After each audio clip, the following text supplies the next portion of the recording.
When I saw my husband buying groceries in a Walmart in Phoenix, Arizona, 16 years after I'd scattered his ashes in Table Rock Lake, my first thought wasn't shock or disbelief, it was relief. Relief that I wasn't losing my mind after all those years of strange half-memories and nagging doubts that whispered he might still be breathing somewhere under a different sky. Relief that the woman staring back at me from the mirror every morning for the past decade and a half hadn't been a fool for nothing. And then, only then, came the rage. My name is Eleanor Hutchinson, though most folks have called me Ellie since I was knee-high to a grasshopper. I'm 68 years old now, born and raised in Springfield, Missouri, where the summers smell like limestone and honeysuckle and everybody knows your business before you do. I spent 27 years married to James Robert Hutchinson, a man I met at a county fair when I was just 23. With my whole life stretched out before me like an unmarked road. We built what I thought was a good life together, raised 2 beautiful daughters, survived the lean years, and celebrated the better ones, grew older side by side the way married folks are supposed to. And then, on a humid August morning in 2008, my husband went fishing on Table Rock Lake and never came home. They found his boat 4 days later, capsized near the dam, his tackle box floating among the cattails. No body, but the Coast Guard and local authorities assured me that the currents in that part of the lake were treacherous, that bodies sometimes never surfaced, got caught in underwater caves, or dragged down by the undertow. I held a memorial service without a casket. I wore black for 6 months. I cried myself hollow and then learned to live again in that diminished way you do when half of yourself has been torn away. 16 years. I mourned that man for 16 years. But I'm getting ahead of myself. And this story deserves to be told from the beginning, because the devil truly is in the details, and those details matter. They matter because they're the difference between a woman who lost her husband to tragedy and a woman who was discarded like yesterday's newspaper by a man who valued his own cowardice more than the life they'd built together. Before I take you down this road with me, I need you to understand something. This channel exists because of stories like mine, real stories from real women who've lived long enough to know that life doesn't hand you neat endings tied up with bows. If you're here, you're looking for truth, for connection, for proof that you're not alone in whatever battle you're fighting. That's worth something. That's worth a simple click on that like button. Worth taking 2 seconds to leave a comment telling me you're here, you're listening, you're part of this community we're building together. These stories matter, and your support makes sure they reach the women who need them most. Now, let me take you back to where this all began. Springfield, Missouri, in the 1970s, was a different world than the one we live in now. The city sat in the southwestern corner of the state, nestled in the Ozark Mountains, with a population hovering around 120,000 folks who mostly knew each other or knew someone who knew someone. It was a place where manufacturing plants provided steady work, where families went to church on Sundays and the county fair every September without fail, where a man could support a family on a factory wage and a woman could choose to work or stay home without much judgment either way. I grew up in a modest ranch house on the north side of town, the youngest of 4 children, born to Harold and Martha Brennan. My father worked at the Paul Mueller Company, manufacturing stainless steel tanks and equipment, his hands always rough and calloused, smelling faintly of metal and machine oil. My mother kept house and took in sewing to make extra money, her fingers nimble with a needle, her patience seemingly endless. We weren't rich by any stretch, but we never went hungry, never had the lights shut off, never wanted for the essentials. My parents taught us that hard work mattered, that your word was your bond, that families stuck together no matter what storms came rolling through. I had 2 older brothers, Thomas and David, and 1 sister, Patricia, who was closest to me in age. Thomas worked construction from the time he was 17, married young, and settled down with a woman from Nixa. David enlisted in the Army right out of high school, did 2 tours overseas, and came back quieter than when he'd left. Patricia became a nurse at Cox South Hospital, married a pharmacist, and had 3 kids before she turned 30. We were a typical working-class family, I suppose, with all the complications and love that such families carry. I graduated from Central High School in 1973 with decent grades but no particular direction. College wasn't really in the cards for girls like me back then, not because it was forbidden, but because it simply wasn't the expected path. I took a job as a receptionist at a dentist's office, lived at home to save money, and spent my evenings with girlfriends at the skating rink or the drive-in theater. Life felt slow and sweet in the way it does when you're young and haven't yet learned that time is the most precious thing you'll ever have. I met James Hutchinson in August of 1975 at the Ozark Empire Fair. I was 23, wearing a yellow sundress my mother had made, my hair long and dark, hanging past my shoulders in the style of the day. I'd gone with my sister Patricia and some friends, more interested in the funnel cakes and the Ferris wheel than in meeting anyone. James was 25, tall and lean with sandy brown hair and eyes the color of creek water. Working one of the game booths where you threw baseballs at weighted bottles, he had an easy smile and a way of talking that made you feel like you were the only person in the world he wanted to speak to.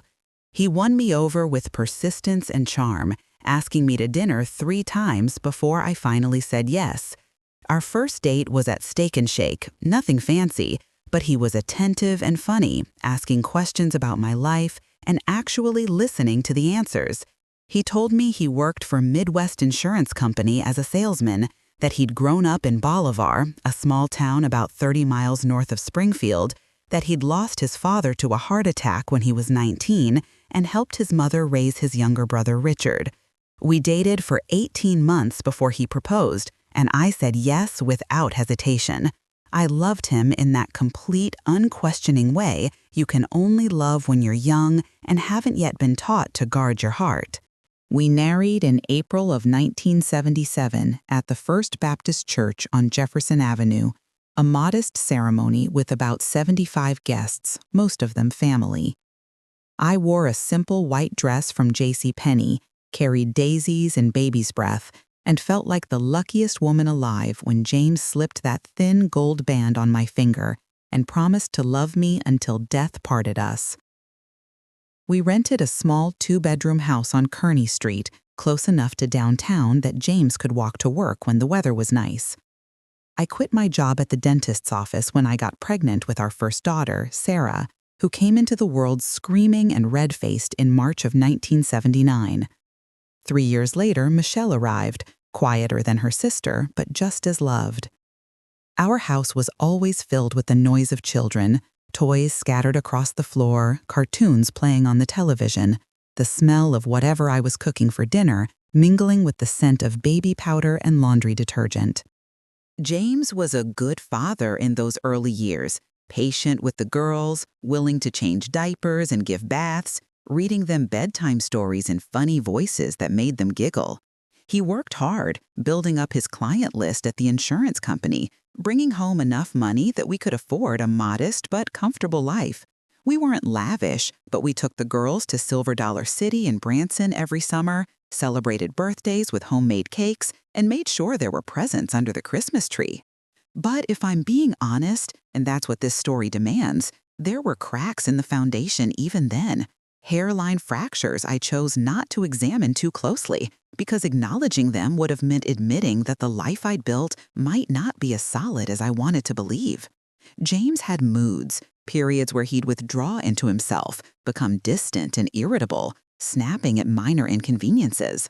Spending hours in the garage tinkering with tools, or just sitting in silence. When I'd ask what was wrong, he'd brush me off, tell me he was fine, that work was stressful, that I worried too much. There were financial inconsistencies too, small things that didn't quite add up. We'd have less money in the checking account than I expected, or James would come home with an expensive purchase, a new fishing rod, a leather jacket, a set of golf clubs, and wave away my concerns with vague explanations about bonuses or commissions. I trusted him. That's what wives did, especially in that era.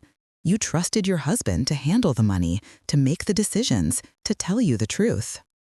The girls grew up healthy and happy despite the undercurrents of tension that sometimes rippled through our house.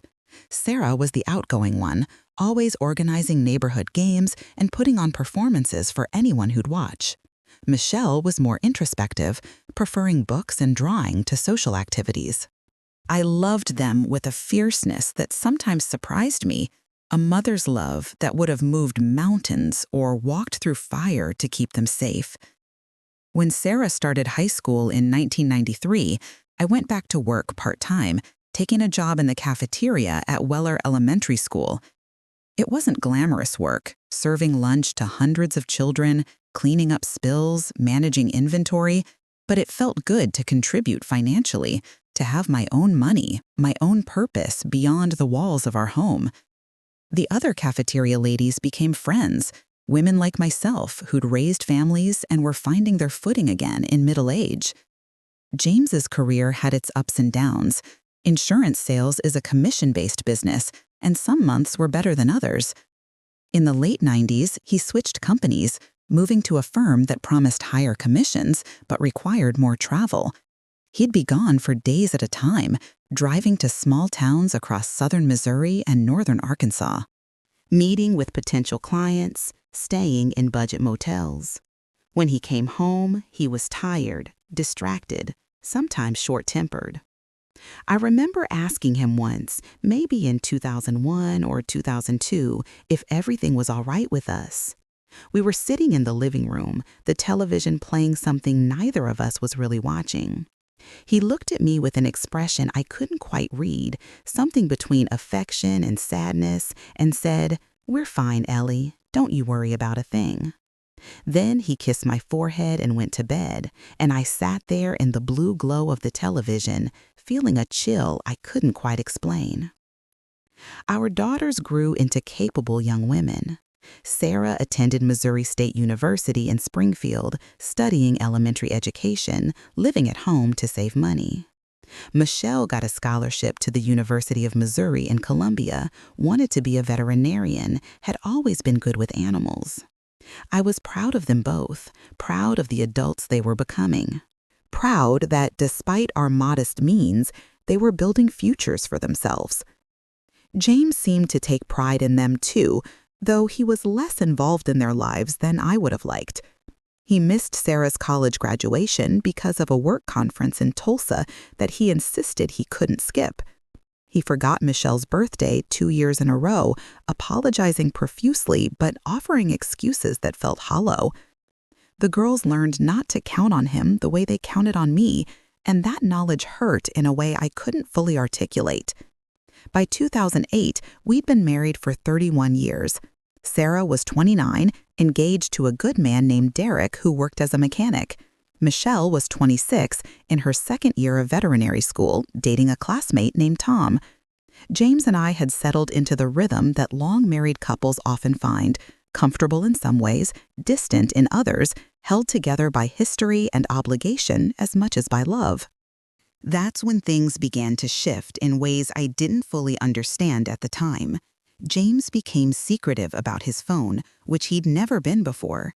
He'd take calls in another room, speaking in low tones I couldn't quite hear. He opened a P.O. box, said it was for work correspondence, but that struck me as odd since his office had always handled mail just fine. He started going to the gym, which he'd never shown interest in before, coming home smelling of soap and cologne, his hair still damp from the shower. In June of 2008, James told me he was planning a fishing trip, just him and some buddies from work, heading to Table Rock Lake for a long weekend. I didn't think much of it. He'd gone fishing dozens of times over the years, usually came back sunburned and happy, with stories about the ones that got away. He kissed me goodbye on a Friday morning, August 1st, threw his gear in the back of his truck and drove away. I watched him from the front window. waved as he turned the corner, and went about my day without a single premonition that my life was about to shatter into pieces I'd spend the next decade and a half trying to reassemble. James was supposed to be back by Sunday evening. When Monday morning came and I still hadn't heard from him, I called his cell phone 6 times, each call going straight to voicemail. I told myself the battery had died, that he'd forgotten his charger, that cell service was spotty out on the lake. By Monday afternoon, when Derek stopped by to check on me because Sarah was worried, I called the Greene County Sheriff's Office and reported him missing. The initial response was measured, professional, but not particularly urgent. Men went fishing and lost track of time. Men turned off their phones to get away from it all. The officer who took my report asked routine questions. What was he wearing? What kind of vehicle was he driving? Did he have any medical conditions? Had we argued before he left? I answered everything truthfully. Jeans and a blue fishing shirt, a 2004 Ford F-150, no serious health problems, and no, we hadn't fought. Everything had been normal. By Tuesday morning, when James still hadn't contacted me or returned home, the authorities escalated their search. They located his truck in the parking area at Long Creek Arm of Table Rock Lake, right where he'd said he'd launching his boat. The truck was locked, nothing unusual inside except his wallet in the center console, which struck the deputy as odd. Most men took their wallets with them, even on fishing trips. But the keys to his boat were gone, and the boat trailer sat empty. The Stone County Sheriff's Office, which had jurisdiction over that section of the lake, launched a water search on Wednesday. I drove down there with Sarah and Michelle, the 3 of us holding hands in the parking lot, while deputies and volunteers in boats spread out across the water, calling James's name, searching the shoreline. The August heat was oppressive, the sun beating down mercilessly, reflecting off the water in blinding sheets of light. I remember thinking how beautiful the lake was, all that blue-green water surrounded by limestone bluffs and thick forests, and how strange it felt to notice beauty when my world was collapsing. They found his boat on Thursday, 4 days after he'd left home. It was capsized near the Table Rock Dam, caught in the branches of a submerged tree about 15 feet from the shore. His fishing gear was scattered, the tackle box floating among the cattails, a cooler bobbed up against some rocks, one of his rods tangled in the tree branches. But there was no sign of James. The lead investigator, a weathered man named Deputy Frank Morrison with kind eyes and a gentle voice, explained to me that the currents near the dam were particularly dangerous, that the lake was over 200 feet deep in some places, that bodies sometimes got caught in underwater caves or debris and never surfaced. They'd continue searching, he assured me, but I needed to prepare myself for the possibility that they might never recover him. I didn't believe it, not at first. James was a strong swimmer, had grown up around water, knew how to handle himself on a boat. It didn't make sense that he would capsize, wouldn't make it to shore, wouldn't survive. But the evidence spoke differently. The boat had a damaged hull, a gash that suggested it had struck something, maybe a submerged log or a rock formation. In the chaos of taking on water and capsizing, James could have hit his head, could have been disoriented, could have drowned before he realized what was happening. The official search continued for 2 weeks, growing less intensive as days passed. Volunteers gradually stopped showing up. The boats came less frequently. The phone calls from authorities became routine check-ins rather than urgent updates. By the end of August, Deputy Morrison sat in my living room, his hat in his hands, and gently suggested that we might want to consider holding a memorial service. The lake wasn't going to give James back to us. I held the service on September 7, 2008, at the same church where we'd been married 31 years earlier. We couldn't bury him because we didn't have a body, so instead I had the funeral home prepare a simple urn that I filled with water and stones from Table Rock Lake. It felt wrong, felt incomplete, but it was all I could do. Over 200 people attended, family, friends, colleagues from his various insurance jobs, neighbors, people I barely recognized. They all told me how sorry they were, how James had been a good man, how tragic it all was. Sarah spoke at the service, her voice breaking as she shared memories of her father teaching her to ride a bike, taking her fishing when she was little, walking her to school on her first day of kindergarten. Michelle was too overcome to speak, sat in the front pew crying silently into Derek's shoulder while Tom held her hand. I sat between my daughters, dry-eyed and numb, feeling like I was watching someone else's life unfold rather than living my own.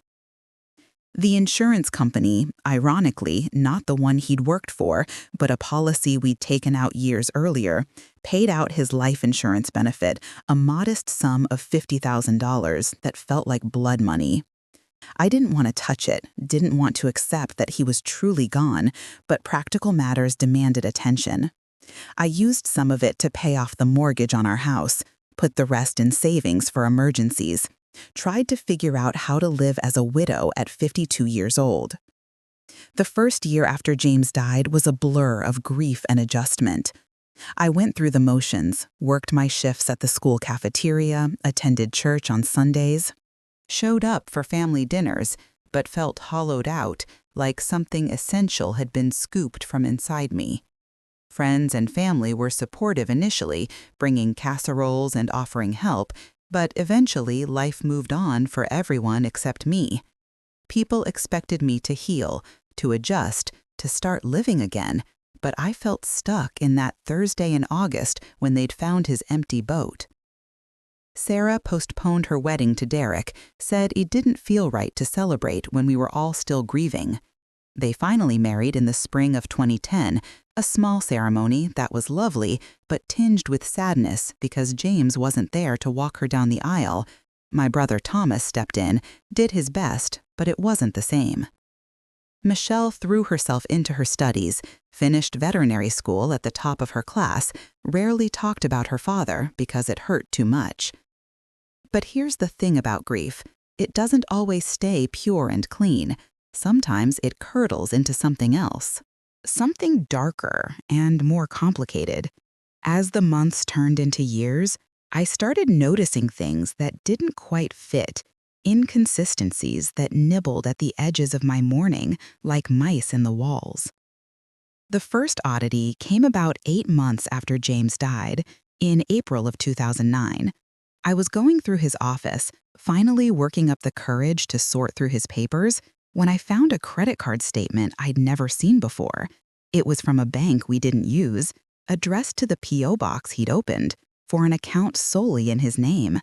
The charges were mostly unremarkable, gas stations, restaurants, hotels, but they continued through July of 2008, right up until 2 weeks before he disappeared. The balance was over $12,000, and I had no idea how he'd planned to pay it off or why he'd needed a secret credit card in the first place. I called the credit card company, explained them my husband had passed away, and asked about settling the account. The customer service representative was sympathetic but firm. Since the account was solely in James's name and he'd had no assets when he died, the debt would likely be written off. They weren't pursuing me for payment, which was a relief, but the question remained, what had he been buying, and why had he hidden it from me? The second inconsistency emerged when I finally accessed his work email using a password I'd found written in a notebook in his desk. Most of the emails were mundane, client correspondence, meeting notifications, company updates, but there were several exchanges with someone named Robert Chen from a company called Pacific Life Solutions based in San Diego, California. The emails referenced a transition plan and new opportunities in the Western Territory and mentioned dates in late August 2008. James had never mentioned any job changes or relocations. We'd never discussed moving to California. Now, if you've been following along with this story, feeling that knot tighten in your stomach as these pieces start falling into place, I need you to do something for me. Hit that like button, because what I'm about to tell you gets darker, and your support is what keeps these stories reaching women who need to hear them. Drop a comment too. Tell me what you're thinking right now, what you'd do if you were finding these clues. This community matters and you matter to it.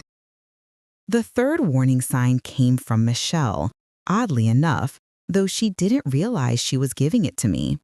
We were having coffee at her apartment in Columbia in the summer of 2010, about 2 years after James had died.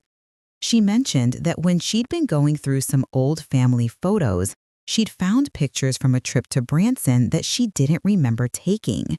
In the photos, she and Sarah were young, maybe 7 and 4, at Silver Dollar City, but Michelle insisted we'd never gone there when she was that age.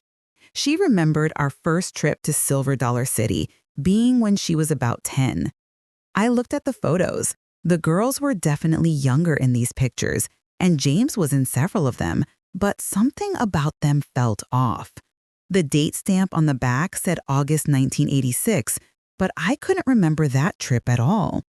And when I looked closer, I realized the woman in one of the photos, standing next to James with her hand on Sarah's shoulder, wasn't me. She looked similar, dark hair, similar build, but it definitely wasn't me. I'd never owned the blue floral dress she was wearing in that picture. I told Michelle the photo must have gotten mixed up with ours somehow, maybe from another family at a photo development place, and she accepted that explanation. But I kept that photo, tucked it into my wallet, and found myself pulling it out late at night, studying the woman's face, wondering who she was and why she was in a photo with my husband and children. The fourth sign was financial. In 2011, I received a notice from the IRS about unreported income from 2007. According to their records, James had received payments totaling $18,000 from a company called Desert Sun Consulting in Phoenix, Arizona. I'd never heard of Desert Sun Consulting. James had never mentioned any consulting work. I hired an accountant to help me respond to the IRS, paid the back taxes and penalties from the insurance money, and tried to push it from my mind. But Phoenix, Arizona kept echoing in my thoughts. Why Phoenix? The fifth warning came in the form of a phone call in 2013, 5 years after James had died. A woman's voice, hesitant and shaky, asked to speak to James Hutchinson. When I told her that James had passed away several years ago, there was a long silence, and then she said, "Oh, I'm so sorry. I didn't know." She hung up before I could ask who she was or why she was calling.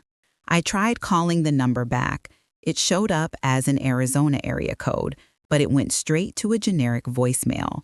I left a message asking who'd called and why, but no one ever responded. The sixth sign was perhaps the strangest. In 2015, I was cleaning out the garage, going through boxes I'd been avoiding for years, when I found a receipt tucked into an old toolbox. It was from a storage facility in Scottsdale, Arizona, dated June 2008, showing payment for a 10 by 10 unit for 6 months. The name on the receipt was James Hutchinson, but the billing address was a street I didn't recognize. I called the storage facility, but they had no record of the unit after November 2008. Apparently, it had been cleared out and closed, and they purged records after 7 years. The seventh inconsistency came from an unlikely source, a Facebook message in 2016 from a woman named Linda Darrison, who'd gone to high school with James in Believer. She'd seen my posts mourning James on his birthday and the anniversary of his death, and she reached out to offer condolences. But in her message, she mentioned being surprised to hear he died because her cousin Margaret had sworn she'd seen someone who looked exactly like James at a gas station in Tempe, Arizona in 2012. Margaret had called out to him, but he'd gotten in his car and driven off quickly. Linda had assumed Margaret was mistaken, but seeing my posts made her wonder. I thanked Linda for reaching out, told her that people sometimes saw resemblances to loved ones they'd lost, that grief played tricks on the mind. But privately, I felt something shift inside me, a tectonic plate of suspicion grinding against the bedrock of my assumed reality. Arizona kept coming up. Phoenix, Scottsdale, Tempe, all in the same metropolitan area. The eighth and final warning sign before the discovery came in early 2018, 10 years after James had supposedly drowned.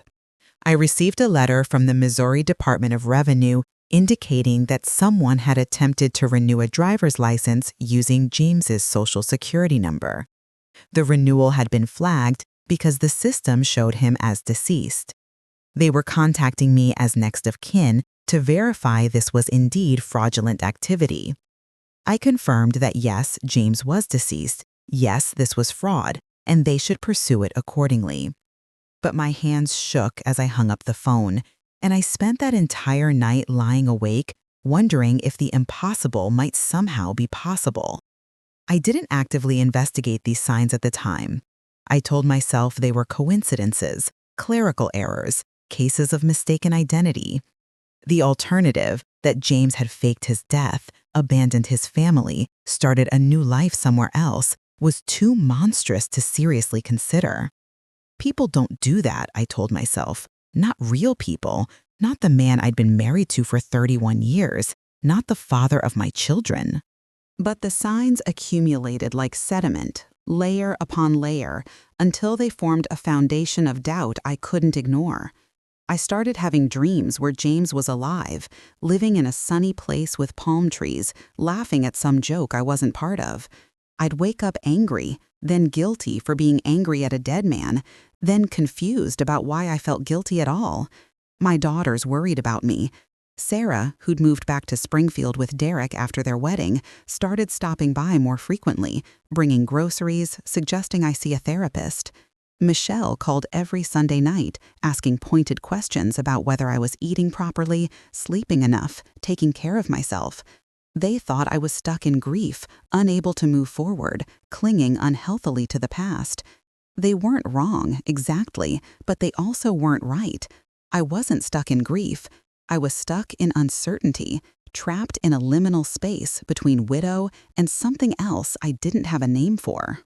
I did eventually see a therapist, Dr. Patricia Reynolds, a kind woman in her 60s who specialized in grief counseling. I saw her weekly for about 8 months in 2019. I told her about the signs, the inconsistencies, the nagging feeling that something wasn't right. She helped me understand that what I was experiencing was a form of ambiguous loss, grief without closure, and that it was normal to search for explanations, to look for patterns, to struggle with acceptance when death came without a body. She never once suggested that my suspicions might be correct, that James might actually be alive. That would have been irresponsible, feeding into delusion rather than helping me heal. And honestly, I didn't want her to suggest it either. I wanted her to help me accept that James was gone, to move forward, to build a life that didn't revolve around a ghost. And for a while, her counseling helped. I stopped obsessing over the inconsistencies, stopped pulling out that old photo to study the woman who wasn't me, stopped jumping every time I saw a sandy-haired man from behind. By 2020, 12 years after James's death, I'd settled into a new version of myself. I'd retired from the cafeteria, started volunteering at the public library, took up watercolor painting at the senior center. Sarah had given me 2 grandchildren, beautiful boys named Connor and Liam, and I doted on them the way grandmothers do. Michelle had married Tom and opened a veterinary practice in Columbia, and I visited her every few months. Life wasn't what I'd planned, but it was peaceful, and peace felt like enough. Then came 2024. In March of 2024, Michelle invited me to visit her in Phoenix, Arizona, where she and Tom had relocated the previous year. Tom had been offered a position at a large veterinary hospital that specialized in exotic animals, something he'd always been passionate about, and Michelle had found work at a clinic in Scottsdale. They'd bought a house in the suburbs, wanted me to see it, wanted to show me their new life in the desert. I almost said no. Arizona held too many ghosts for me, too many coincidental connections to the inconsistencies I'd spent years trying to forget. But Michelle was my daughter, and I missed her, and 16 years had passed since James had died. Whatever suspicions I'd harbored had been worn smooth by time. reduced to pebbles I could carry without them cutting into my palms. I flew out on March 15th, my first time on an airplane in over a decade. Michelle picked me up at Phoenix Sky Harbor International Airport, drove me to her beautiful adobe-style house with a backyard full of cacti and desert plants I couldn't name. We spent the first few days playing tourist, visiting the Desert Botanical Garden, hiking in the McDowell Sonoran Preserve, eating at restaurants with names like Desert Rose and Cactus Flower. Phoenix was nothing like Springfield. The landscape was alien, all red rocks and saguaro cacti and mountains that looked like they'd been carved by giants. The heat was dry and intense, even in March, and the sky was a blue so deep it almost hurt to look at. On the morning of March 21st, Michelle mentioned she needed to run some errands and asked if I wanted to come along or stay at the house. I opted to go with her, thinking it would be nice to see the everyday parts of her new city. We drove to a Walmart in North Phoenix, one of those massive supercenters that sold everything from groceries to automotive supplies. Michelle needed to pick up some things for the clinic, and I wandered the aisles with her, content to be spending time with my daughter, thinking about nothing more significant than whether I should buy some southwestern spices to take home. We split up in the store. Michelle went to look at office supplies, while I headed toward the grocery section, thinking I'd grab some snacks for the flight home. I was in the produce area, examining avocados and trying to remember if they were supposed to yield to gentle pressure or feel firm when I saw him. He was about 30 feet away, standing near the citrus display, holding a bag of oranges and reading something on his phone. He wore khaki shorts and a turquoise polo shirt, had a canvas shopping bag slung over one shoulder. His hair was grayer than I remembered, thinning on top, and he'd put on maybe 20 pounds, mostly around his middle. He had reading glasses perched on his nose, the kind you buy at drugstores. But I would have known that profile anywhere, would have recognized the particular way he shifted his weight from one foot to the other, the unconscious gesture of running his hand through his hair when he was thinking. It was James, my husband, my dead husband, standing in the produce section of a Walmart in Phoenix, Arizona, very much alive. The world didn't stop. That's what surprised me most. I'd always imagined that if something truly earth-shattering happened, time would freeze, reality would pause, the universe would acknowledge the magnitude of the moment. But the world kept going. Muzak continued playing over the speakers. A baby cried somewhere in the distance. A Walmart employee announced a price check over the intercom. And James, my James, dead James, gone for 16 years James, put the oranges in his basket and moved toward the bananas. My body reacted before my mind could catch up. My heart began hammering so hard I could feel it in my throat. My hands went cold, then hot, then numb. A rushing sound filled my ears, like I was underwater or inside a seashell. I gripped the shopping cart to steady myself, my knuckles going white against the metal handle. The avocado I'd been holding dropped from my fingers and rolled away across the floor. I couldn't breathe properly.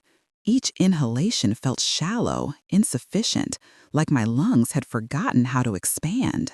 Black spots danced at the edges of my vision, and for a moment I thought I might actually faint right there in the produce section. But then training, or maybe survival instinct, kicked in. I forced myself to take slow, deliberate breaths, in through the nose, out through the mouth. Again, again. The rushing in my ears subsided slightly. The black spots receded. He hadn't seen me. He was focused on his phone, thumbs moving across the screen, probably texting someone or checking a shopping list. He looked so normal, so ordinary, so alive. There was no ghostly pallor, no supernatural glow, nothing to indicate he was anything other than a regular man in his early 70s, doing his grocery shopping on a Thursday morning. My mind raced through possibilities with desperate speed. It wasn't him. It was someone who looked like him. People had doppelgangers. I'd been thinking about James because of all those old suspicions. And my brain was conjuring his image from wishful thinking or unresolved grief. This was a hallucination, a breakdown, the final crumbling of a mind that had never properly healed. But even as I tried to rationalize it away, I knew with absolute certainty that it was him. A wife knows her husband. You don't share a bed with someone for 31 years. Don't bear his children. Don't memorize every gesture and expression and mannerism, and then mistake a stranger for him. This was James Robert Hutchinson, and he was shopping for groceries in Phoenix, Arizona, 16 years after I'd scattered ashes that I'd been told were his remains. The initial shock began morphing into something else, a cold, clear fury that spread through my veins like ice water. This man had let me grieve, had let me hold a memorial service where I stood in front of 200 people and accepted condolences for a death that hadn't happened, had let our daughters cry themselves sick with loss, had let me struggle with the mortgage, with loneliness, with the awful responsibility of rebuilding a life after losing half of it, and he was buying oranges at Walmart. I needed to think, needed to be smart about this. If I confronted him here in the middle of a crowded store, what would happen? Would he deny it, claim I was mistaken, cause a scene? Would he run? Would he have some explanation that made sense of the impossible? My hands were shaking so badly I could barely hold on to the cart, but my mind was beginning to clear, adrenaline burning away the shock like morning fog in sunlight. I watched him move from bananas to apples, taking his time, occasionally checking his phone. He seemed relaxed, unhurried, completely at ease in this space. He belonged here. This was his store, his routine, his life. The realization hit me like a physical blow. He'd built a whole life here in Phoenix while I'd been in Springfield mourning him. I needed to know more before I did anything. Needed to understand the scope of this betrayal, the architecture of his deception. If I confronted him now with nothing but shock and anger, I'd lose any advantage I might have. But if I could follow him, see where he lived, find out who he'd become in this new life, I'd be operating from strength rather than confusion. The decision crystallized with surprising speed. I abandoned my cart right there in produce and began following him, staying far enough back that he wouldn't notice me, but close enough that I wouldn't lose him in the crowded store. My heart was still racing, but my hands had stopped shaking. Purpose steadied me. I pulled my phone from my purse and texted Michelle. "Not feeling well, going to sit in the car, take your time." She responded immediately with concern, but I assured her I just needed some air, that I'd be fine. James made his way through the store methodically. Dairy, bread, frozen foods, household items. He bought things that suggested a settled life, a multi-pack of toilet paper, laundry detergent, a case of beer, fresh vegetables, chicken breasts, pasta. Not the purchases of a transient or someone living on the margins, the purchases of someone with a home, a routine, a normal existence. I watched him check out using a credit card that he pulled from a worn leather wallet. He chatted briefly with the cashier, something that made her laugh, that easy charm he'd always had still intact. He loaded his bags into a cart and headed for the exit. I followed at a distance, my mind working frantically to figure out my next move. In the parking lot, I watched him load his groceries into a silver Honda CR-V, a practical vehicle, well-maintained, with an Arizona license plate. I memorized the plate number, typing it quickly into my phone's notes app. He got into the driver's seat, adjusted his rearview mirror, and backed out of his space. I ran to Michelle's car, my heart pounding, my hands fumbling with the keys she'd given me. I'd never followed anyone before. Didn't know the first thing about surveillance or tracking someone without being noticed. But desperation made me brave, or maybe reckless. I started Michelle's car and pulled out of the parking lot a few vehicles behind the Honda, praying I wouldn't lose him in Phoenix traffic, praying he wouldn't notice me, praying this wasn't some elaborate breakdown I was having, and that I wouldn't cause an accident or get arrested for stalking. The drive lasted about 15 minutes, heading north and east into a subdivision of modest ranch homes with desert landscaping and tile roofs. He pulled into the driveway of a beige stucco house on a street called Desert Willow Drive. The house had a 2-car garage, neatly trimmed desert plants in the front yard, and a red front door with a decorative wreath. He hit a button on his visor, and the garage door opened. He pulled in, and the door closed behind him before I could see anything else. I parked 2 houses down on the opposite side of the street, my hands gripping the steering wheel so hard my fingers ached. I sat there for maybe 20 minutes, watching the house, waiting for what? I didn't know. Part of me expected him to come running out, to have somehow known I was there, to confront me or flee.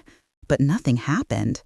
The house sat peaceful and quiet in the Arizona sunshine, giving away none of its secrets. Eventually, I forced myself to drive back to Michelle's house. I couldn't tell her what I'd seen. Not yet. I needed to process this, needed to figure out what to do, needed to verify that I wasn't losing my mind. When I got back, Michelle was worried, fussing over me, insisting I lie down. I claimed it was just the heat and altitude affecting me, that I'd be fine after some rest. I went to the guest room, closed the door, and sat on the edge of the bed, my entire body trembling with adrenaline and disbelief. James was alive. That fundamental fact overrode everything else. Alive and living in Phoenix under what name? With what identity? With what life? Was he married again? Did he have other children? Had he simply erased us, deleted 3 decades of shared history, and started over like we'd never existed? The questions spiraled endlessly, each one spawning 10 more. But beneath the confusion and shock, that cold fury was hardening into something more dangerous, more focused. He'd made a choice 16 years ago to destroy our lives for his convenience. He'd chosen cowardice over honesty, desertion over divorce, death over dealing with whatever problems he'd been facing. And now I had a choice to make. I spent the next 3 days in a state of controlled chaos, maintaining a facade of normalcy for Michelle while my mind worked frantically to process the impossible reality I'd stumbled into. I accompanied her to dinners, visited her clinic, smiled at her friends, and all the while felt like I was moving through a dream world where nothing was quite real. At night, lying in the guest room while Michelle and Tom slept, I researched. I used my phone to search for any information I could find on James Robert Hutchinson in Arizona. Public records were surprisingly accessible online, though it took me hours to navigate the various websites and databases. I wasn't tech-savvy, had never needed to be, but necessity made me learn quickly. What I found made my blood run cold.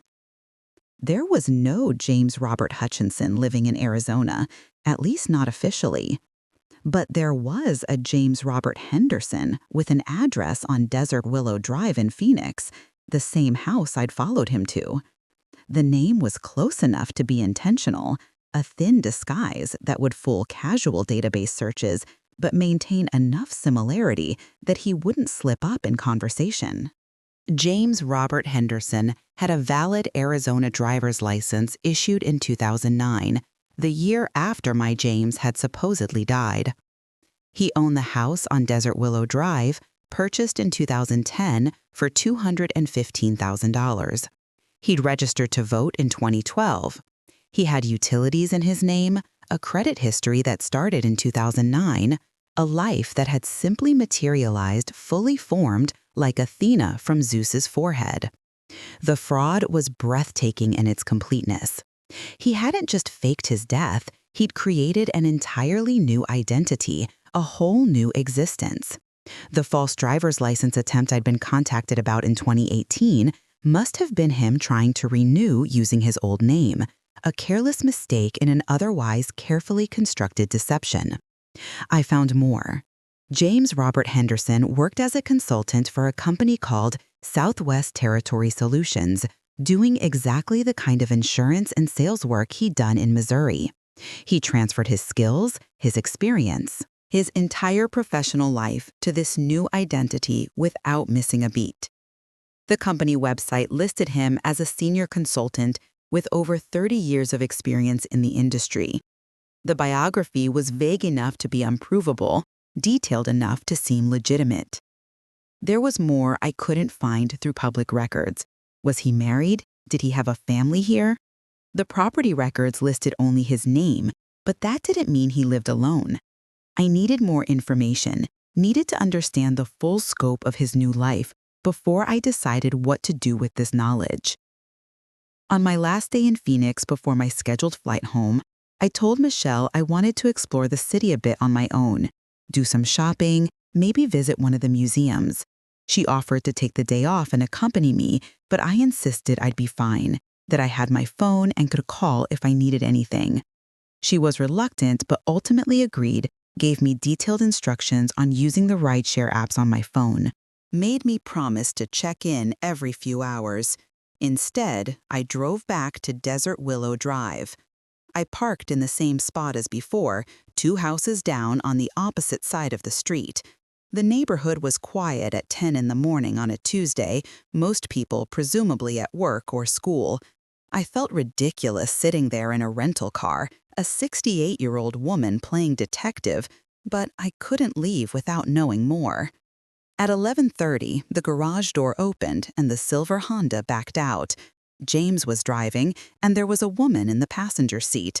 She looked to be in her mid-60s, attractive, with short blonde hair and large sunglasses. They appeared to be talking, laughing about something. She reached over and touched his arm in a gesture of easy familiarity. I followed them again, keeping several cars between us, my heart pounding with the same adrenaline rush as before. They drove to a casual restaurant called the Desert Bloom, parked, and went inside. I sat in the parking lot for 5 minutes, debating, then made a decision that terrified and thrilled me in equal measure. I went inside. The hostess asked if I needed a table, and I told her I was meeting friends, scanning the restaurant until I spotted James and the blonde woman being seated in a booth near the windows. I chose a table in the same section, but with my back partially to them, close enough to potentially overhear conversation, but not so close that James would notice me if he looked around. My hands shook as I opened the menu, not actually reading it, just holding it as a shield. The waitress came and I ordered coffee and a salad I had no intention of eating. And then I listened. The acoustics in the restaurant worked in my favor. Their voices carried clearly to my table, and I strained to catch every word while pretending to study my phone. Told you that story about when Connor lost his first tooth? That was the woman's voice, warm and animated. Connor? My grandson's name. But she couldn't be talking about my Connor, could she? Which Connor? James asked, and I nearly dropped my phone. His voice. After 16 years, his voice, unchanged, exactly as I remembered it. My grandson, the woman laughed. The 5-year-old terror. Keep up, Jim. Jim? He went by Jim now. Jim Henderson. They talked about ordinary things, a movie they'd seen, plans for a weekend trip to Sedona, a problem with their neighbor's tree dropping leaves into their pool. They talked like a couple, comfortable and familiar, finishing each other's sentences, sharing private jokes. At one point, James, Jim, reached across the table and held her hand, and she smiled at him with genuine affection. I sat there eating salad I couldn't taste, drinking coffee that might as well have been motor oil, watching my dead husband have lunch with a woman who wasn't me, discussing a life I wasn't part of, existing in a reality that shouldn't be possible. When they finished lunch and prepared to leave, I quickly paid my bill and hurried to my car. I watched them drive back to the house on Desert Willow Drive, watched them pull into the garage together, watched the door close behind them. Then I drove back to Michelle's house, my mind churning with information and fury and a growing sense of purpose.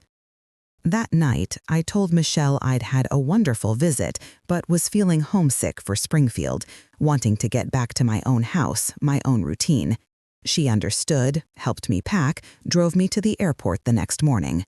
On the flight home, I stared out the window at the desert landscape, giving way to plains and farmland, and I made plans. I spent 2 weeks planning before I made a single move. Those 14 days back in Springfield were consumed by research, documentation, and careful strategizing. I wasn't going to confront James in a blind rage or make accusations I couldn't support. If I was going to tear down the false life he'd built, I needed to be methodical, thorough, and absolutely certain of my facts. The first thing I did was hire a private investigator named Marcus Webb, a retired police detective from Kansas City who specialized in fraud and missing persons cases. I found him through an internet search, read dozens of reviews, checked his credentials, and finally called him on a Wednesday morning 2 days after I'd returned from Phoenix. I met him at a coffee shop in downtown Springfield, and I laid out everything. The supposed drowning, the years of inconsistencies, the sighting at Walmart, the address on Desert Willow Drive, the new identity as James Robert Henderson. Marcus listened without interrupting, taking notes on a yellow legal pad, his expression professionally neutral. When I finished, he sat back and studied me for a long moment. "Mrs. Hutchinson," he said finally, "if what you're telling me is accurate, your husband committed multiple felonies. Identity fraud, insurance fraud if he collected any death benefits, possibly Social Security fraud. This isn't just a civil matter, this is criminal." "I know," I said, my voice steady despite the trembling in my hands. "I need you to document everything. I need proof that will hold up in court, that will convince my daughters, that will leave no room for doubt. Can you do that?" He could. For $3,000 plus expenses, Marcus would conduct a complete investigation, surveillance, background checks, financial records analysis, photographic evidence, the works. I wrote him a check from the savings account I'd barely touched in years, money that had originally come from James's life insurance payout. The irony wasn't lost on either of us. While Marcus worked, I began my own investigation into the legal implications of what James had done. I consulted with an attorney named Patricia Silverman, a sharp woman in her 50s who specialized in fraud cases. I didn't tell her all the details yet, framed it as hypothetical, but she gave me enough information to understand the landscape I was navigating.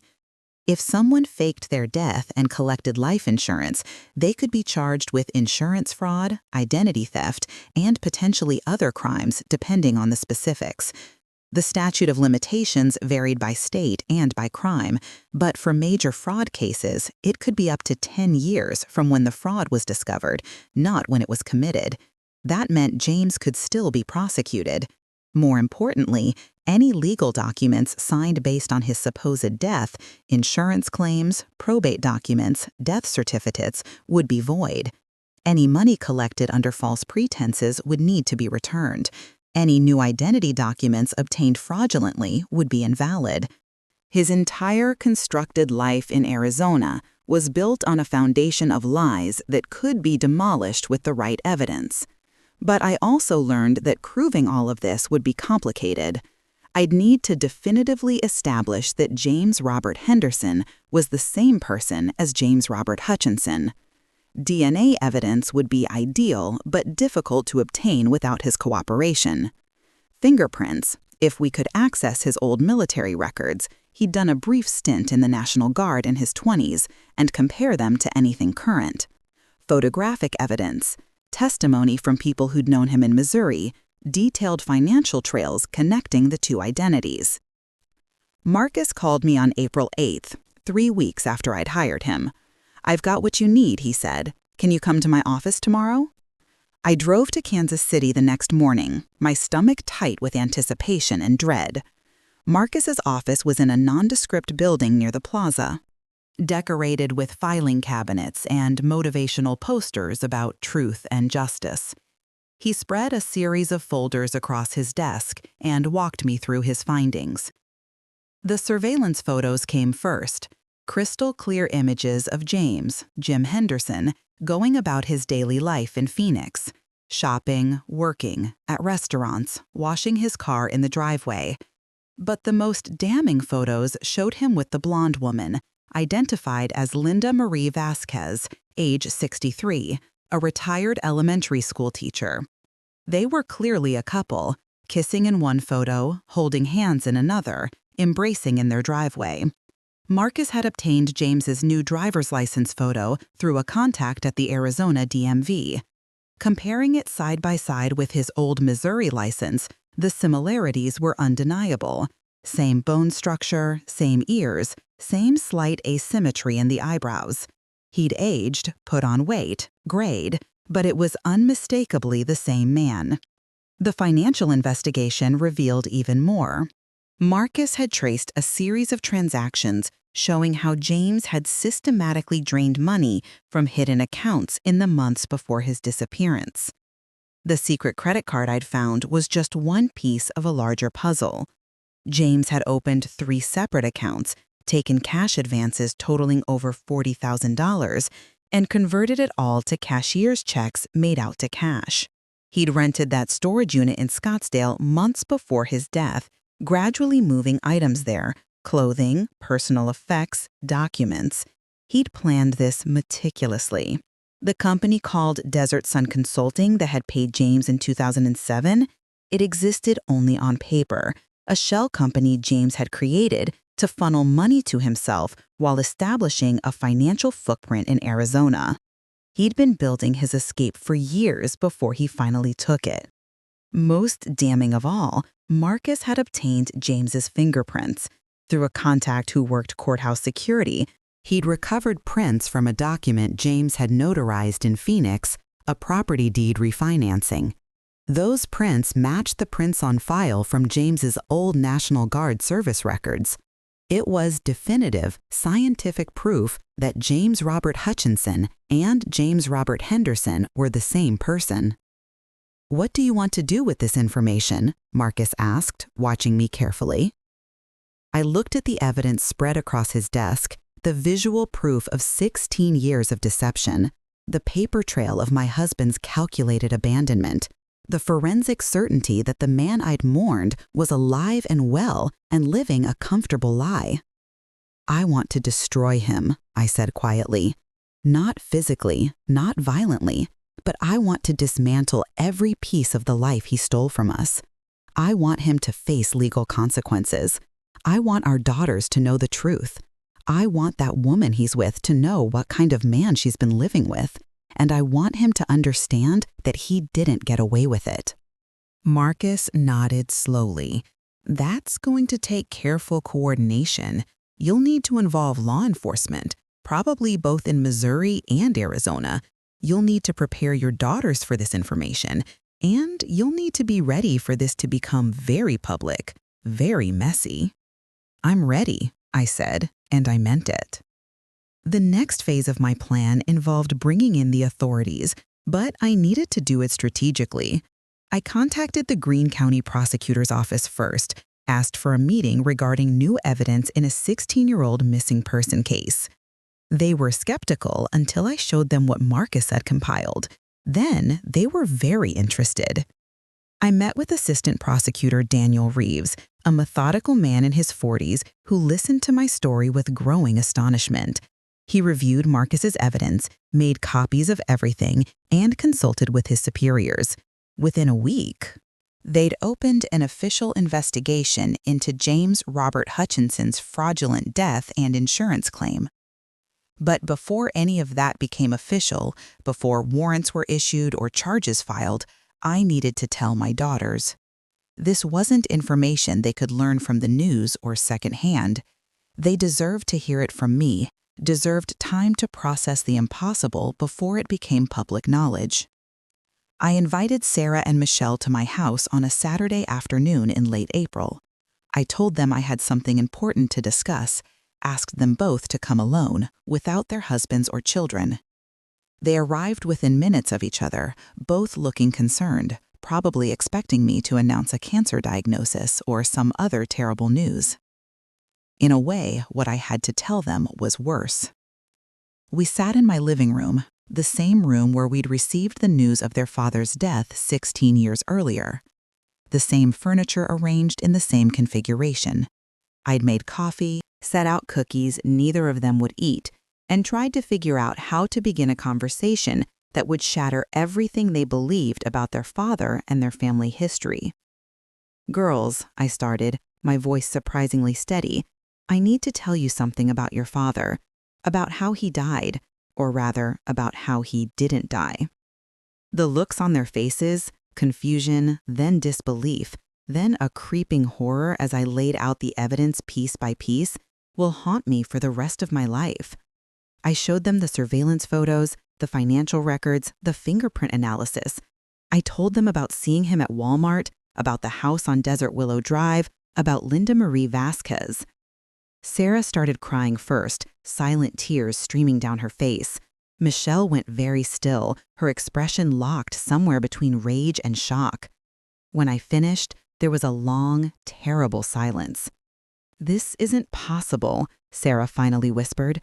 "We scattered his ashes. We had a funeral. He's been dead for 16 years. The ashes were lake water and stones, I said gently.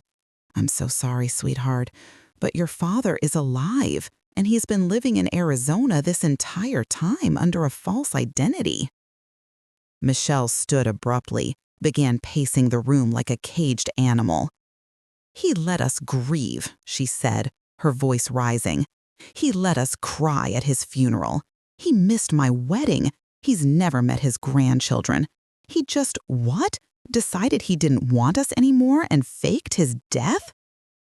"I don't know why he did it," I admitted. "I don't know what he was running from or what he thought he was running toward. But I know that he made a choice, and that choice destroyed our lives for his convenience." We talked for hours. They asked questions I couldn't answer, expressed emotions that ranged from devastation to fury to a strange, bitter grief for the father they'd thought they'd lost and now had to lose all over again in a different way. Eventually, Michelle asked what I planned to do with this information. "I'm pressing charges," I said. "Insurance fraud, identity fraud, whatever they can make stick. The prosecutor's office is already involved. There will be arrests, probably a trial. It's going to be public and ugly and painful. But he doesn't get to walk away from this. Not this time." Both my daughters supported the decision, though Sarah asked for some time before it all became official, time to tell Derek and prepare her boys for the media attention that would inevitably come. I gave them 2 weeks. In that time, Michelle flew back to Phoenix, drove past the house on Desert Willow Drive, saw with her own eyes the silver Honda in the driveway, the life her father had built without her. She came back to Missouri angrier than I'd ever seen her, ready to watch his false world burn. On May 15, 2024, the Greene County Prosecutor's Office filed charges against James Robert Hutchinson for insurance fraud and filing a false police report. Simultaneously, Arizona authorities issued a warrant for James Robert Henderson's arrest on identity fraud charges. The coordination between the two states took weeks of legal maneuvering, but eventually all the pieces were in place. I wanted to be there when they arrested him, needed to see his face when his carefully constructed lies finally collapsed. So I flew back to Phoenix with Michelle, checked into a hotel, and waited for the call from the detective coordinating the arrest. It came on May 20th at 6:30 in the morning. "We're moving in 15 minutes, Detective Sarah Chen told me. If you want to be there, you need to be in position now." Michelle and I drove to Desert Willow Drive as the sun was rising over the Phoenix Mountains, painting the sky in shades of orange and pink. We parked down the street, watched as 4 unmarked police cars positioned themselves around the house. At exactly 7 a.m., 6 officers approached the front door. I watched from a distance as they knocked, announced themselves, waited. The red door opened and James stood there in pajama pants and a t-shirt, his face shifting from confusion to shock to fear in the span of seconds. I couldn't hear what they were saying, but I could see him shaking his head, backing away, then being firmly but not roughly turned around, hands cuffed behind his back. Linda appeared in the doorway, her face a mask of horror and confusion. One of the officers spoke to her at length, probably explaining what was happening, why the man she'd been living with for years was being arrested. She kept shaking her head, saying something over and over, her hands covering her mouth. They led James to one of the unmarked cars. As they guided him into the back seat, he looked up and down the street and saw me. Our eyes met across the distance of 70 feet and 16 years of lies. I saw recognition dawn in his face, saw understanding, saw something that might have been shame or might have been fear or might have been some combination of emotions too complex to name. I didn't look away. I wanted him to see me, wanted him to know that I'd found him, that I'd unraveled his deception, that I'd brought his false world crashing down around him. After a long moment, he dropped his gaze and slumped in the back seat, defeated. If you're reading this and your heart is pounding, if you're feeling that same righteous fury I felt watching him be driven away in handcuffs, then this story is resonating with you the way it should.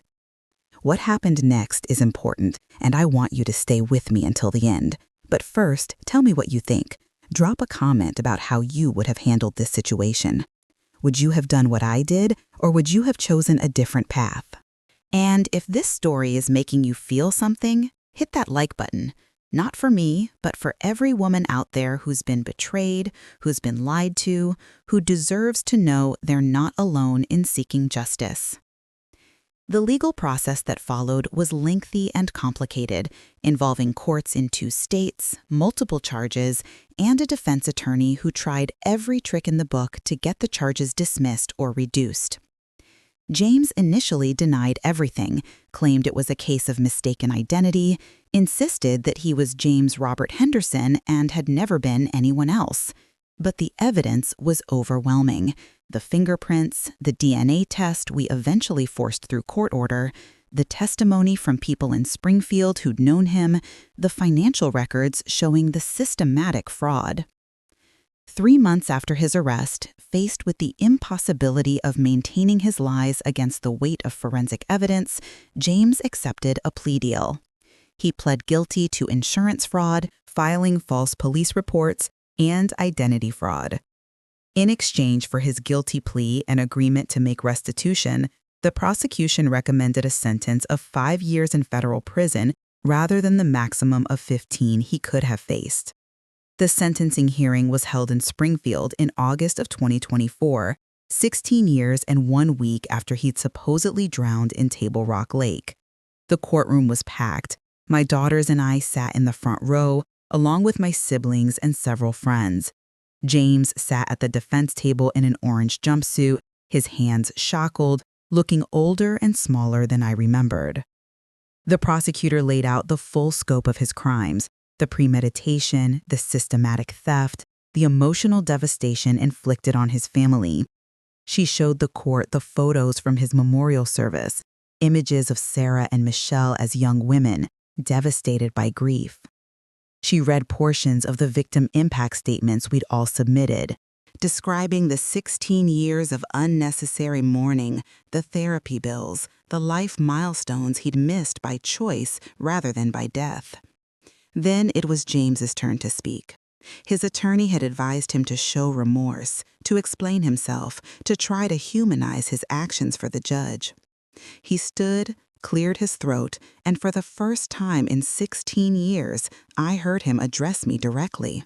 "Eleanor," he said, his voice rough with emotion that might have been real or might have been performance, I know there's nothing I can say that will make this right. I was drowning, not in the lake, but in debt and bad decisions and problems I didn't know how to solve. I panicked. I thought if I could just start over, if I could just escape and rebuild, everything would be better. I didn't think about what it would do to you, to Sarah, to Michelle. Or maybe I did think about it, and I did it anyway, because I'm a coward. I destroyed our family because I was too weak to face the consequences of my own failures. He paused, looked at our daughters. Sarah, Michelle, I don't expect you to forgive me. I don't deserve it. I missed your weddings, your achievements, your children. I chose to miss them. That's the part I can't take back, can't fix, can't explain away. I'm sorry. It's inadequate, but it's all I have. The judge, a stern woman in her 60s named Patricia Morrison, listened to all of this without visible emotion. When it was time for sentencing, she didn't mince words. Mr. Hutchinson, you didn't just commit fraud against an insurance company or against the state of Missouri. You committed emotional murder against your family.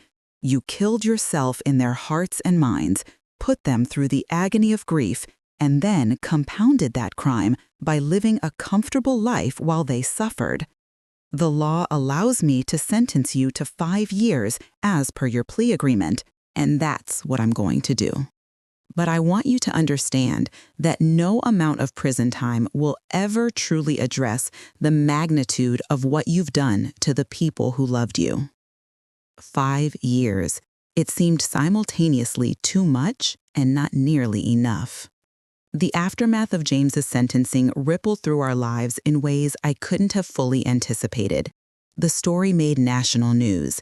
Man fakes death, lives secret life for 16 years was the headline in USA Today. We were contacted by television producers, podcasters, magazine writers, all wanting to tell our story, to understand how something like this could happen. I declined most of the requests, as did Sarah and Michelle. This wasn't entertainment for us. It was our life, our pain, our family's destruction playing out in public. But I did agree to one interview with a local Springfield newspaper, wanting to control the narrative to some degree, wanting people to understand that this wasn't a victimless crime or a quirky human interest story. It was about betrayal and consequences and the ripple effects of one man's selfish choices. The insurance company sued to recover the $50,000 they'd paid out on James's life insurance policy, plus interest. That money was long gone. I'd paid off the mortgage and used the rest for living expenses over the years. But the court ordered me to repay it at a rate of $500 per month until it was satisfied. It would take me years, decades perhaps, to repay money I'd spent in good faith, believing my husband was dead. The injustice of it burned, but I understood the legal necessity. The insurance company had been defrauded too. Linda Marie Vasquez, the woman James had been living with in Phoenix, became another unexpected victim of his deception.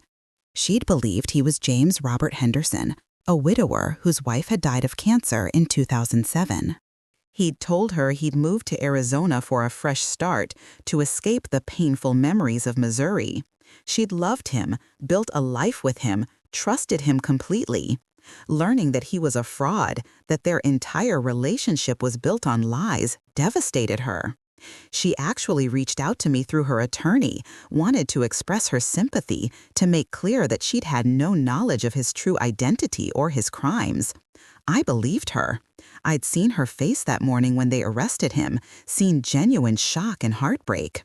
She was as much a victim of James's lies as we were, just in a different way. We never became friends. There was too much pain and complication for that, but we reached a kind of mutual understanding. 2 women betrayed by the same man. The house on Desert Willow Drive had to be sold to help pay restitution. Linda had been living there under the assumption it was their shared home, but legally, since it had been purchased with money obtained through fraud, it was subject to seizure. She was allowed to remove her personal belongings, but lost the home she thought was partly hers. I felt sorry for her, this woman who'd unknowingly been part of James's elaborate deception. My daughters struggled with the revelation in different ways. Sarah, ever practical and emotionally measured, threw herself into therapy, working through the complicated grief of losing her father twice, once to what she thought was death, and then to the knowledge that he'd chosen to abandon them. She limited her children's exposure to the media coverage, explained to them in age-appropriate terms that their grandfather had made very bad choices and was facing consequences. Michelle's anger burned hotter and longer. She wrote James a letter while he was in county jail awaiting transfer to federal prison, a 7-page document detailing every milestone he'd missed, every moment of grief she'd experienced, every way his selfish choice had damaged her life. She told him she never wanted to see him again, never wanted to hear from him, that he was dead to her now in a way he'd never actually been before.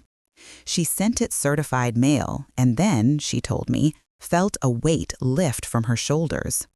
Putting her pain into words, making sure he read it, gave her a kind of closure that the trial hadn't. As for me, I found myself navigating complicated emotions I didn't have words for. I'd gotten what I wanted, James exposed, prosecuted, punished, but it didn't feel the way I'd imagined it would. There was satisfaction, yes, but also a profound sadness for the waste of it all. 31 years of marriage, 2 daughters, grandchildren he'd never know, all thrown away because he'd lacked the courage to face whatever problems he'd been running from. I also had to confront the uncomfortable reality that I'd been married to this man for decades and never truly known him. What did it say about me that I'd loved someone capable of such elaborate, sustained deception? Had there been signs I'd missed, warnings I'd ignored because acknowledging them would have been too painful? These questions haunted me more than I wanted to admit. The financial restitution was crushing. In addition to repaying the insurance company, I was responsible for legal fees, court costs, and various other expenses related to the case. I had to go back to work at 68, taking a part-time job at the public library, shelving books and helping with literacy programs. The work was humble but meaningful, and my coworkers were kind, tactfully not mentioning that they knew exactly who I was and why I was working instead of enjoying retirement. But alongside the difficulties came unexpected gifts. The investigation and trial brought me closer to my daughters than we'd been in years. We'd been through something together, survived it together, emerged on the other side stronger and more tightly bonded. Sarah and Michelle both stepped up financially, insisting on helping with the restitution payments, refusing to let me shoulder the burden alone. We became a unit in a way we hadn't been since they were children, unified by shared trauma and shared determination to rebuild. I also discovered a community of people who'd experienced similar betrayals, not necessarily faked deaths, but spouses who'd led double lives, maintained secret families, or perpetrated long-term frauds. I connected with several women through online support groups, found comfort in sharing stories and coping strategies. These relationships reminded me that betrayal on this scale, while rare, wasn't unique to my experience. Others had survived it, had rebuilt, had found ways to move forward.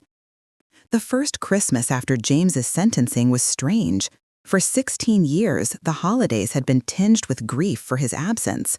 Now they were tinged with anger and relief and confusion, a complicated emotional stew that defied easy categorization. We gathered at Sarah's house, me, both daughters, their husbands, the grandchildren, and we made new traditions. We didn't talk about James, didn't leave an empty chair or toast his memory. We simply focused on being together, on celebrating the family we still had, the bonds that his betrayal hadn't managed to break. In the spring of 2025, about 9 months after James's sentencing, I received a letter from him.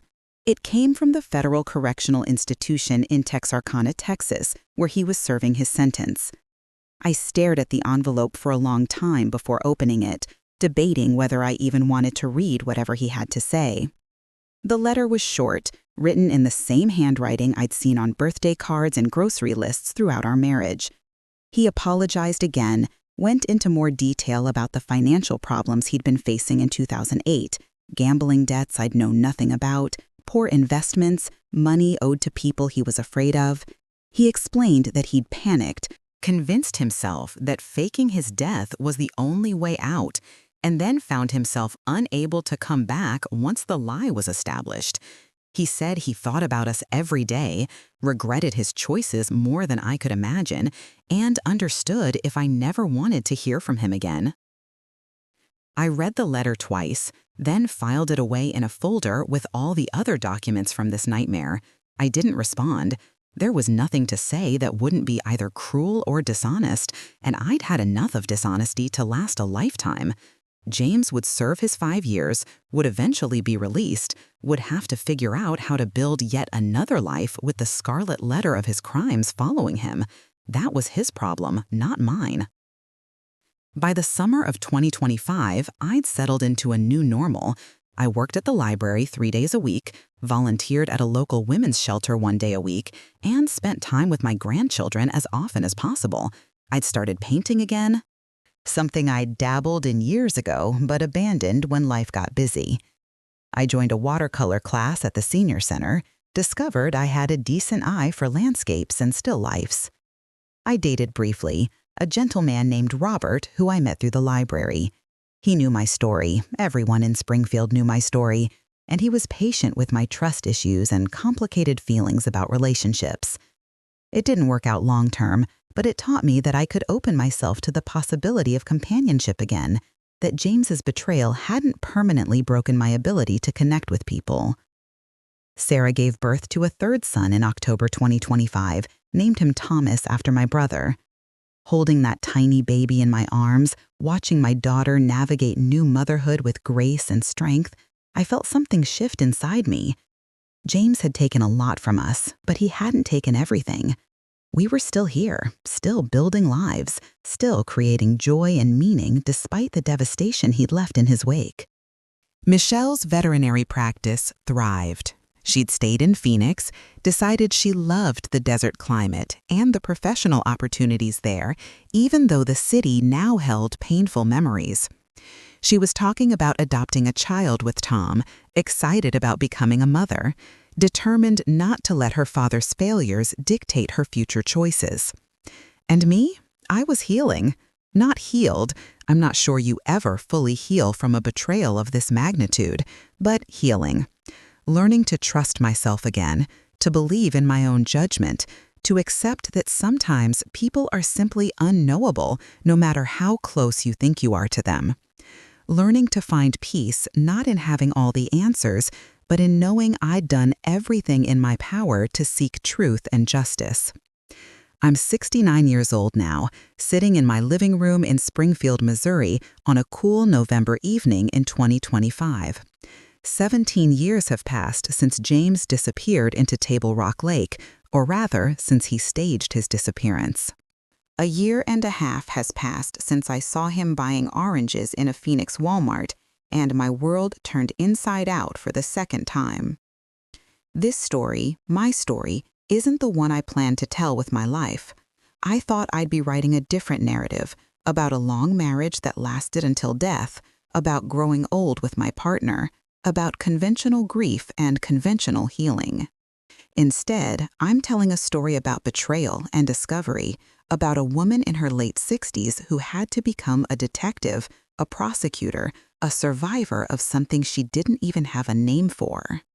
But here's what I've learned through all of this, lessons that came at a terrible price but hold value nonetheless.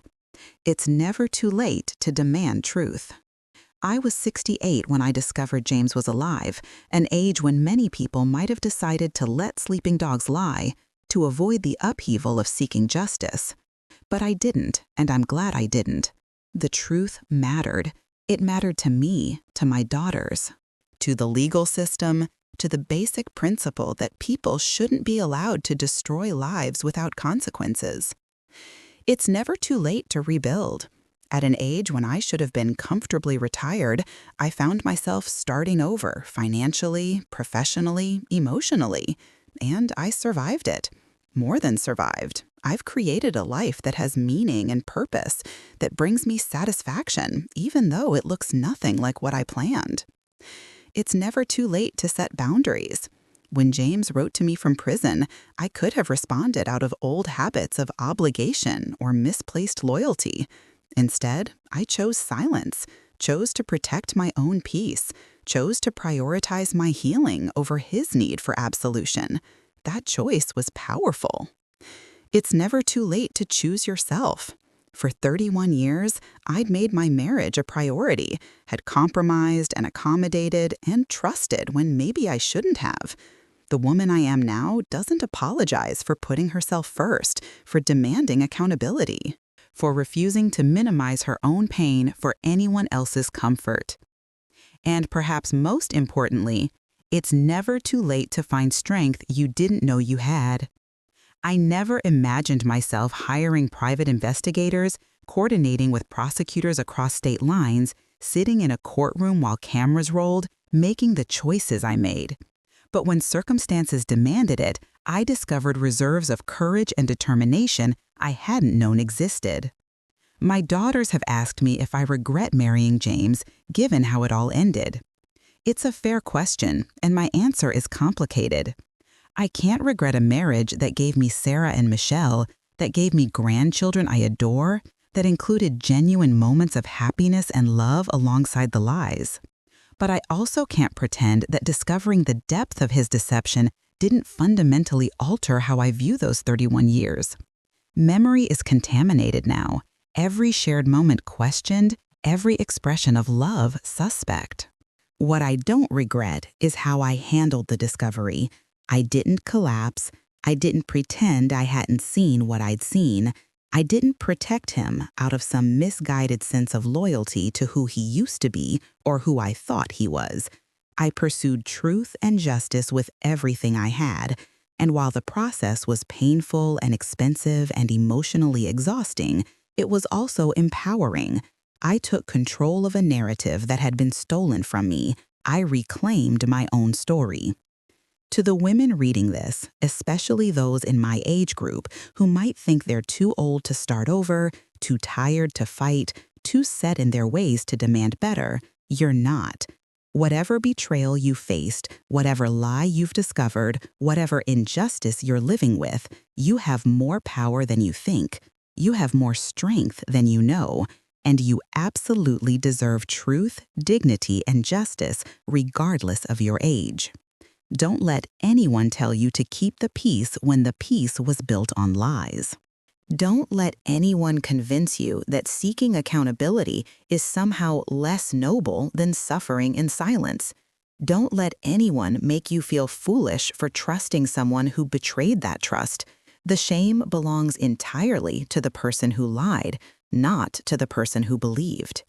And if you're facing a situation where you need to make a hard choice, where standing up for yourself means upheaval and difficulty and uncertain outcomes, I want you to know this: you can do it. You can survive it. You can come out the other side different but not destroyed, changed but not defeated.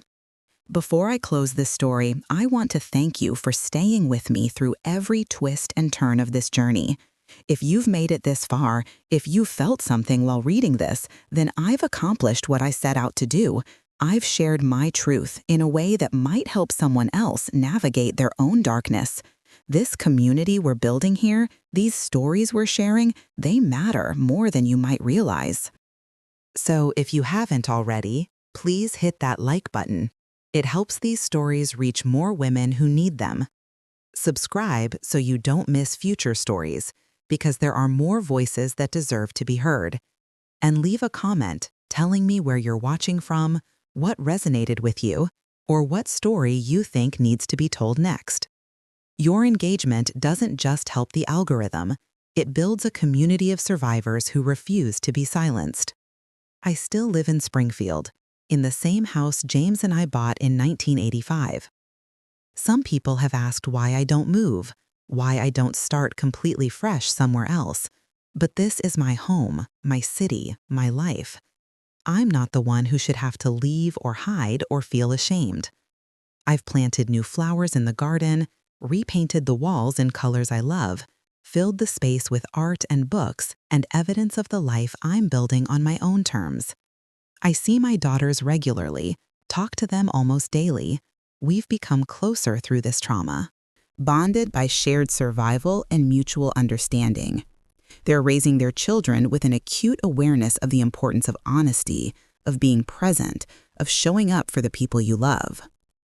James's betrayal will echo through generations, but so will the strength we showed in responding to it. As for James, he'll be released from prison in about 3.5 years, in early 2029. He'll be 77 years old, a convicted felon with no money, no family, no support system. I don't know what will happen to him then, and I find that I genuinely don't care. He's made his choices and will live with their consequences. That's justice, imperfect and incomplete, but real nonetheless. I hope he finds some kind of peace, not for his sake, but because I don't want to carry the weight of wishing him continued suffering. That burden is too heavy, and I've carried enough of his weight already. But I don't need to forgive him, don't need to reconcile with him. Don't need to make peace with him for my own healing. Some betrayals are simply too deep, too destructive, too fundamental to allow for restoration of relationship. And that's okay. It's okay to walk away from people who've damaged you beyond repair, even if they're sorry, even if they've changed, even if society tells you that forgiveness is the only path to healing. Sometimes healing looks like boundaries. Sometimes it looks like distance. Sometimes it looks like simply refusing to let someone who destroyed your past have any access to your future. On Table Rock Lake, there's a small memorial plaque now, placed there by the county to honor those who've died in the lake's waters over the years. James's name is on it, inscribed in brass, a permanent record of a death that never happened. I drove out there a few months ago, stood looking at that plaque, and felt nothing but a strange detachment. That memorial is for a man who doesn't exist, never really existed, not the James I thought I knew, and not the James who actually walked the earth for 75 years making selfish choices. The real memorial to my marriage lives in my daughters and grandchildren, in the lessons we learned, in the strength we discovered, in our refusal to let one man's cowardice define our stories. That's the legacy I choose to honor. Not the lie, but the truth we built from its ashes. So here I am, Eleanor Hutchinson, 69 years old, survivor of a betrayal so profound it made national news. And I'm okay. More than okay, actually. I'm building a life that belongs entirely to me, filled with people who value honesty and presence and genuine connection. I'm painting watercolors of the Ozark landscape I love. I'm reading to children at the library. I'm watching my grandchildren grow. I'm learning that you can be heartbroken and whole at the same time, that you can acknowledge devastating loss while still choosing joy. It's never too late to start over. It's never too late to demand truth. It's never too late to choose yourself, your dignity, your peace. And it's never, ever too late to discover that you're stronger than you ever imagined you could be. Thank you for listening to my story. I hope it serves you well, whatever battles you're facing, whatever truths you're seeking, whatever strength you're trying to find. My name is Eleanor Hutchinson, and I survived my husband's death twice.